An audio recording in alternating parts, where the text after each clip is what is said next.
Mo'g'ullar imperiyasi 1206-yilda Chingizxon tarafidan qurilgan va ma'lum davr mobaynida dunyoning salkam 4dan 1 qismini ishg'ol qilib, butun dunyoga qo'rquv solgan imperiya. Tarixdagi eng katta hududlardan biriga ega bo'lgan Mo'g'ullar qanday qilib bunchalar kengaya olgan edi? Yoki yana bir savol, Chingizxon bu qadar shafqatsizligining asl sababi nima edi? Butun bu savollarning javobi uchun videoni oxirigacha tomosha qilib, like bosib, o'z fikringizni izohlarda qoldiring. Kanalga obuna bo'lib, qo'ng'iroqchani yoqib qo'yishni unutmang.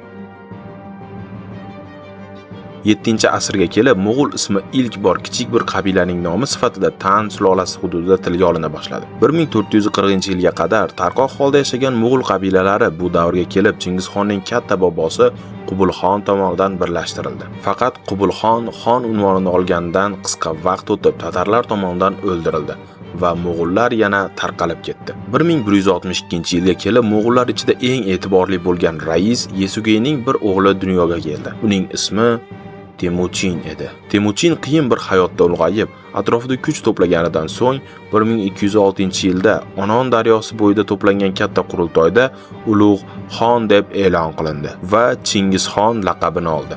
Aynan shu kundan boshlab Mo'g'ul davlati qurildi. Chingizxon esa bu qurultoyda o'zining mashhur Chingiz yasoqlarini e'lon qildi. Chingizxon davlatini qurib bo'lganidan keyin eng birinchi nishoni otasini o'ldirgan tatarlar edi. Chingizxon bu davrgacha deyarli umuman mag'lubiyatsiz g'alaba qozonib kelayotganda eng yaqin birodarlaridan Jamuganing xiyonatiga uchraydi. Katta janglardan keyin Chingizxon Jamuga va Turulni yengib, mintaqada hokimiyatini mustahkamlaydi. Otasi tatarlar tomonidan o'ldirilgani sababli bolaligi sinov va azoblarga to'la bo'lgan Chingizxon qatliamlar va zulm qilishda hech tortinmas edi. Chingizxon atrofidagi butun turk va mo'g'ul qabilalari va madaniy Uyg'ur xalqini yoniga olgandan keyin yo'lini Xitoyga burdi. Chingizxon ilk safarini tangutlar ustiga qildi. Faqat Chingizxonning g'azabidan qo'rqqan Tangut imperatori Chingizxonga qizini kelin o'laroq berib, kelishuv va sulhni taklif qildi. Bu kelishuvga Chingizxon katta shartlar bilan rozi bo'ldi.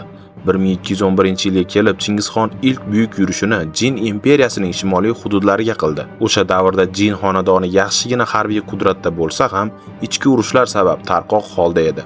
Shu sabab Chingizxon osongina g'olib bo'ldi. Bu safardan keyin Chingizxon Qoraqtoylar ustiga yurish qildi va Mo'g'ullarni O'rta Osiyogacha olib keldi. Chingizxon Qoraqtoylarni ham o'z davlatiga qo'shib olgandan keyin butun Sharqiy Turkistonga ega chiqdi. Qoraqtoylarning qulashidan keyin Turonda ikki buyuk kuch Mo'g'ullar va Xorazmshohlar qolgan edi. Bu esa Chingizxon uchun yangi bir urush demakdi. Chingizxon Xorazmshohlarga qarshi qo'shin to'playotgan paytda Tangut qirolligiga maktub yo'lladi. Maktubda Tangut qirolligidan qo'shin talab qilingan edi. Bu maktubga javoban Tangut imperatori Asha modomiki Chingizxon bizdan qo'shin so'raydigan darajada kuchsiz ekan, nega xonlikni da'vo qilib yuribdi, dedi va Chingizxonga qo'shin yuborishni rad qildi. Chingizxon bu haqoratomuz javobdan qattiq g'azablangan bo'lsa ham, oldindagi Xorazmshohlarga qarshi urush sabab bu hurmatsizlikning jazosini keyinga qoldirdi. Buning ortidan o'g'illarini ham olib, butun qo'shini bilan Xorazmshohlarning ustiga safarga chiqdi. Xorazmshohlar bilan urushlar 1221-yilning bahorida tugadi. Bu urushlardan keyin Kaspiy dengizigacha bo'lgan tuproqlar Mo'g'ullarning qo'liga o'tsa ham, Chingizxonning Xorazmshohlar bilan urushlari hali tugamagan edi. Xorazmshohlar sultoni Alovuddin Muhammad bu urushlar davrida Kaspiy dengizidagi bir orolga qochib, bu orolda xastalikdan vafot etgan edi. Alovuddin Muhammaddan keyin Xorazmshohlar taxtiga Jaloliddin Xorazmshoh chiqadi. 1221-yilda katta Mo'g'ul qo'mondoni Shiki Xutuxu Jaloliddin bilan bo'lgan Parvon jangida katta mag'lubiyatga uchraydi. Jaloliddin qozongan bu zafar Mo'g'ullarning ilk mag'lubiyati edi va Mo'g'ullarning ham mag'lub bo'lishini isbotlagan bir jang bo'ldi. Chingizxon Jaloliddinni o'ziga katta tahdid deb bilib, shu yilning o'zida butun qo'shini bilan uni mag'lub qildi. Bu mag'lubiyatdan keyin butun Turkiston o'lkasi Mo'g'ullarning qo'liga o'tgan edi. Bu ishg'ollar natijasida Mo'g'ullar yaxshigina o'lja va olimlarni qo'lga kiritdi hamda Osiyodagi eng katta kuchga aylandilar. 1222-yilning bahoriga kelib Kavkaziya va Kuman Qipchoq yurtiga ham yurishlar boshlandi. Chingizxon Ozarbayjon va Kavkaz yerlarini bosib o'tayotganda barcha shaharlarni talon-taroj qilib, katta o'lja qo'lga kiritgan edi. Mo'g'ullar shimolga qarab yurishlarini davom ettirdilar. Ammo Chingizxon hisobga olmagan bir narsa bor edi. Kavkaz qabilalari bilan ittifoqda bo'lgan Qipchoqlar.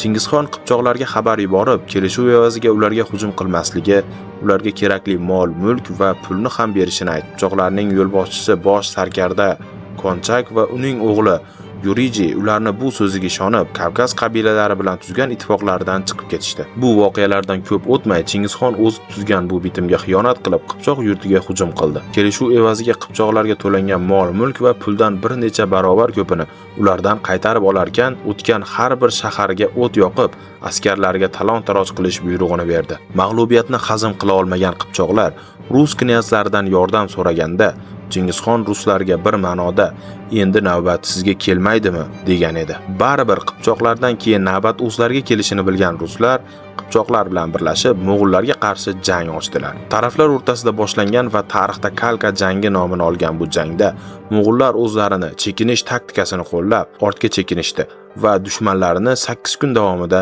kutishdi. 8 kundan so'ng Subutoy va No'yon boshchiligidagi Mo'g'ul qo'shini birdan hujumga o'tdi. Qisqa davom etgan jangdan so'ng Mo'g'ullar g'alaba qozondilar. Kalka jangi Qipchoqlarni Qora dengiz chimolidan chiqarib yuborgan jarayonni boshlanishi bo'ldi. Vaqt o'tishi bilan ikkiga bo'lingan Qipchoqlar Bolqonlar va Kavkazga ko'chib keta boshladilar. Bu safarlar davomida o'tgan barcha shaharlarni yoqib kuydirgan Mo'g'ullar endi dunyo boshiga tushgan eng katta falokat sifatida ko'rila boshlandi. 1223-yilda Chingizxon o'z yurtiga qaytishga qaror qilar ekan, allaqachon 60 yoshdan oshgan bo'lib, o'zini ancha charchagan his qilardi. O'g'illari bilan qurultoy o'tkazgandan so'ng Jojidan tashqari barcha o'g'illari bilan Mo'g'ulistonga qaytdi. Tarix 1224-yilni ko'rsatganda, 5 yil oldin Tangut sarkardasi Ashaning o'ziga qilgan hurmatsizlik uchun hisob-kitob qilish maqsadida Tangutlar ustiga yurish boshlandi. 3 yil davom etgan shiddatli janglardan so'ng Mo'g'ul qo'shini Tangut qirollik saroyining darvozalarigacha yetib bordi. Ammo shu davr ichida Chingizxon jiddiy kasal bo'lib, to'shakka mixlanib qoldi. Kasalligini dastlab qo'shin ma'naviyati tushmasligi uchun sir saqladi. Uni Lipuan tog'laridagi maxfiy bir vodiyga olib borib, shifobaxsh o'simliklar bilan davolashga harakat qilishdi. Kunlar o'tgan sari kasallik og'irlashib borgach, u sarkardalariga motam tutmanglar va urushni davom ettiringlar deb vasiyat qildi. Bu buyruq bajarildi va Tangutlar 1227-yilda yo'q qilindi. Shu darajada ediki, Tangutlar bilan birga hukmdorlarning qabrlari ham ochilib, o'liklar butunlay yo'q qilindi. Shu sababli bugungi kunda Tangutlar haqida hech qanday manbalarda batafsil ma'lumotga duch kelinmaydi. Tarix 1227-yil 25-avgustni ko'rsatganda butun dunyoni tiz cho'ktirgan buyuk imperator Chingizxon hayotdan ko'z yumdi. Chingizxonning jasadiga nima bo'lgani va qabr qayerdaligi masalasi bugungi kunga qadar sir bo'lib qolmoqda. Chunki yillar davom etgan arxeologik izlanishlarga qaramay uning qabri hozirgacha topilmagan. Chingizxon vafot etishidan oldin Mo'g'ul imperiyasini o'g'illari o'rtasida taqsimlagan edi.